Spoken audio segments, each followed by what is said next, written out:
Welcome to the zone friends. तो आज हम चलेंगे एक ऐसी जगह जहां 2012 में ये दुनिया खत्म हो गई, जहां के लोग शायद प्रेजेंस से भी ज्यादा टैलेंटेड थे, जिनकी टेक्नोलॉजी अनसुलझी और बहुत मिस्टीरियस है। हमें पता लगा है माया सिविलाइजेशन के बारे में। एस्ट्रोनॉमी, मैथमेटिक्स और आर्किटेक्चर जैसे कॉम्प्लिकेटेड चीजों में बेहद माहिर थे, जो आज के हिस्टोरियन तक को शॉक में डाले हुए हैं। आपने कभी ना कभी तो सुना ही होगा कि 2012 में दुनिया खत्म हो जाएगी। उसकी वजह भी ये माया सिविलाइजेशन है, क्योंकि इनके ज़माने का मिला एक कैलेंडर 2012 तक बिल्कुल सटीक था और उसके आगे लोगों को लगा कि दुनिया खत्म हो जाएगी। ये मिथ इतनी ज़्यादा पॉपुलर भी हुई कि इस पर एक मूवी बनी जिसका नाम था 2012। इसमें माया कैलेंडर के बेसिस पर 21 दिसंबर 2012 को वर्ल्ड की एंडिंग को दिखाई गई।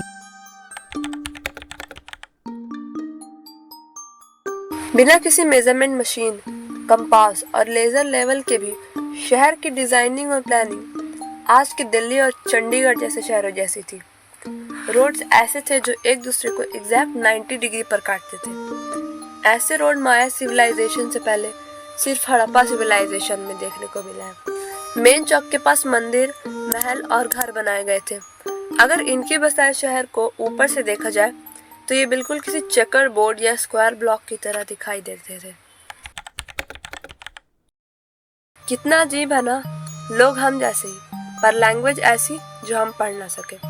यहाँ के लोग पिक्टोग्राफी स्क्रिप्ट का यूज करते थे, जिसका नाम है हायरोग्लिप्स।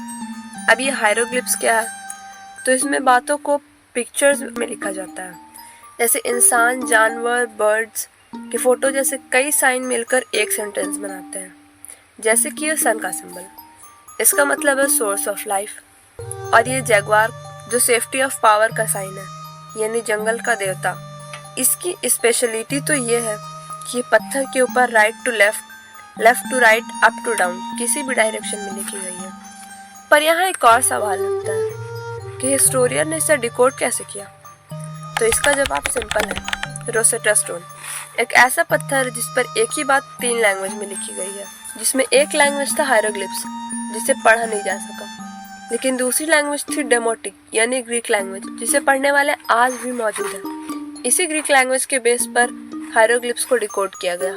लेकिन दिमाग का दही तो तब होता है जब इतनी डेवलप्ड और मेंटेन सिविलाइजेशन का अचानक गायब होने का कोई रीजन नहीं समझ आता। According to scientist, first reason ये दिया जाता है कि क्लाइमेट चेंज की वजह से हो सकता है कि लंबे टाइम के लिए सूखा पड़ा हो और फसल नहीं उग सकी हो।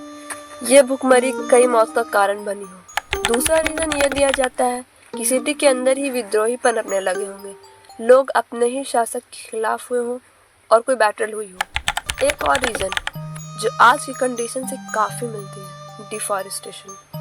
शहर और खेतों को बढ़ाने के लिए शायद उन्होंने जंगल को काट दिया हो और नेचर से पंगा लेना उन्हें महंगा पड़ गया हो, ज़मीनें भी बैरन हो गई हो।